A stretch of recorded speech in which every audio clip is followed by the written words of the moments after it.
Welcome back to Open Line. We are talking about gun laws in Tennessee, and we've expanded at points to gun laws across the country. We have with us John Harris of the Tennessee Firearms Association. A lot of calls because a lot of people have a lot of opinions on this topic, of course. Let's go to Lucy. Hello, Lucy. Hey, y'all. Hi. What's on your mind? Well, I'm not going to rush through this, but I've got a couple comments to make. The gentleman that called and, was wondering why they don't work anymore at the prison.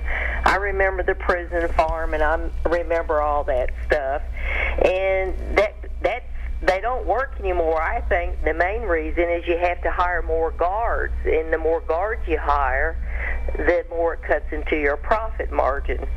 But this gentleman, Mr. Harris, that you were talking about 10 years ago, you said that there was something that came up where, if you shot somebody in a bar or something, whatever you were saying, you cited the law or whatnot. This is what I remember.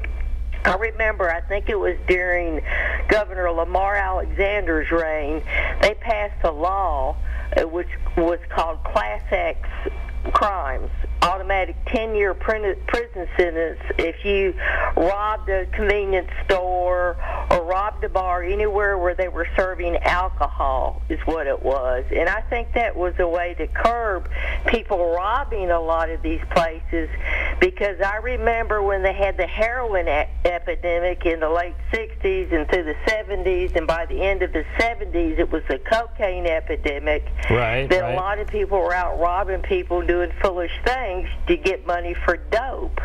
And as far as saying that maybe this is an urban problem, there are a lot of people that come in from the rural areas to commit crimes in the big cities. And one last thing. Okay. They say that, guns, the more we arm people, the less crime there will be. Well, I think you're right. I think that we ought to arm everybody, and I think we need to arm people down to 12 years of age and give them the right to carry. That's all I wanted to say. All right, I don't know. You don't support that, right? Oh, I think we ought to be teaching them by that point. Okay. How to listen. They're learning how to drive cars. They got motorcycles and go-karts, and teach them young to respect the firearm. Teach them how to kill a chicken if they have to. You live in East Nashville, you got chickens, and most of them just go snatch eggs, but every now and then you got to fry one. So I wonder sometimes with those that support, just continuing to expand gun rights, at what point are you satisfied? At what point are you like, okay, would it be at that point where everyone has a gun? Then do you start lowering the age, or I guess then there's education in schools? At what point are you all, the people that are big gun advocates saying, okay, we've got it, we're set? I think the goal is to get to a point where there are minimal restrictions on people who just want to provide for their own self-defense. They want a gun to carry it for self-defense, just like you used to carry a pocket knife, or a lot of people carry a cell phone now. Let's minimize the restrictions on people who want to define their own boundaries for self-defense purposes. And the guys that are going to commit crimes with them, the goal there is to have swift, certain, and effective punishment to try to minimize recidivism, because that helps everybody, including the gun lobby. And then when it comes to the youth, my goal is to start training them, teaching them as early as possible that firearms are not toys. They're useful items, they're the only item protected by the Constitution. Not even the Bible is protected to personal ownership in the Constitution, but the firearm is. And it's because it's a political tool, not necessarily just a self-defense tool. But teach them as early as possible to respect it, and that it's something that is useful but cannot be abused. And I think we'll be better off. Let's go to Jeff. Hello, Jeff. Yeah, hey. Go right ahead. Yeah, I wanted to ask John to comment on something that the previous caller had just referred to. But there seems to be all this concern about the proliferation of guns being a negative thing. In fact, even just the phrase proliferation of guns indicates negativity. I'd like John to comment on the fact that what statistics show relative to the increase in private and personal citizen gun ownership and crime. And I'll hang up. Yeah, I mean, clearly in Tennessee, for example, and in most other states, the data exists, at least with respect to retail sales, of what the volume of purchase is. And we mentioned that earlier.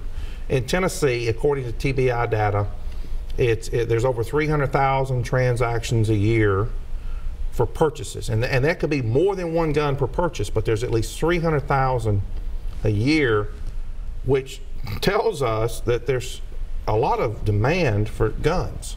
These are not things, you know, like a saw blade that you wear out and you have to replace. The things last centuries. Right. So there's a lot of people that still want a lot of guns in this state. And I don't think there's a correlation between that sales volume that's been relatively flat for the last 20 years and some kind of corresponding increase in crime. I think the two are separate. I mean, a criminal, there's enough guns out there already, they're going to be able to get them. And if not, they'll use a bomb of some kind. If you have access to a gun, does it increase the likelihood of some sort of crime of passion?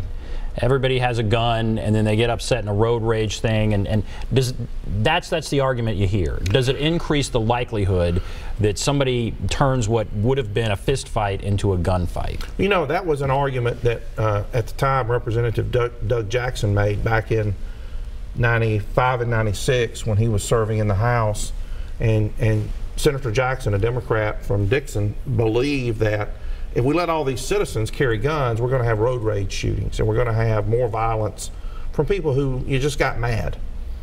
And within a few years, he became a state senator.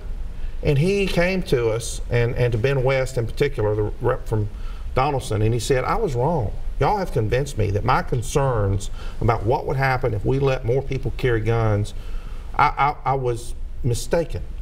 He became one of the strongest pro-gun advocates in the General Assembly that we've seen in 20 years, and carried some very strong legislation as a Democrat, which is an anomaly because we mentioned earlier you don't usually cross the line. And he became a very avid shooter. His son became a scholastic professional shooter, competition shooter, and so it happens. But what we have seen is that the segment of the population that can legally possess, which by definition precludes almost all criminals, at least the recidivism. Right. They don't commit crimes. There's incidentals, just like you're going to have every now and then a car wreck, you know. There's incidentals. Police officers commit, by population percentage, more crimes with guns than the average citizen. So you just said there are 300,000 guns being sold in Tennessee every year. What's fueling that? Is it the gun collectors? Is it people buying more than one gun? Is it new people buying guns, you know, every day? Who are buying all those guns? Well, it's a broad mixture, but I think one thing that drives the volume is people who already are comfortable owning guns, and they're collecting a variety of them, like people would kitchen knives or fishing poles. You know, they're getting different sizes, they're getting different calibers. They think this one's newer and neater, or it's a birthday present or a graduation present or a Christmas present. There's a huge volume of it, and a lot of people, it's you know, a very acceptable gift. And for the last 8 years, we would hear that everybody was concerned that there was going to be some legislation enacted by President Obama, and so they were buying up guns because they were worried. You know, now you don't have that. So is there still that going on? Oh yeah, there is. And you see huge, let me tell you, just prior to graduation, there's big sales, volume. Just prior to hunting season, you know, people got to have a new gun for deer season or turkey season or duck season. Just between Thanksgiving and Christmas is a huge volume period. And it's because they're being bought for gifts. And maybe someone buying himself a gift or herself a gift. But, you know, parents give their, you know, teenage children guns frequently. All right, I think, Bob, are you there? Yes. Can you quickly say your question here? We have about a minute, less than a minute. Yeah, my question was, people that are considered legal to own a gun, do they have to register the gun, or what's the criteria on that? In Tennessee, no, you do not have to register the firearm in your own name. The one very narrow exception to that are what's called Title II firearms. Those are registered with the federal government, and they're short barrel rifles, short barrel shotguns, machine guns, destructive devices, and suppressors. But outside of those 5 categories, if you want to own a gun in Tennessee, there's no requirement at all it be registered in your name with anybody. All right, we're going to take a break. We'll come back right after this.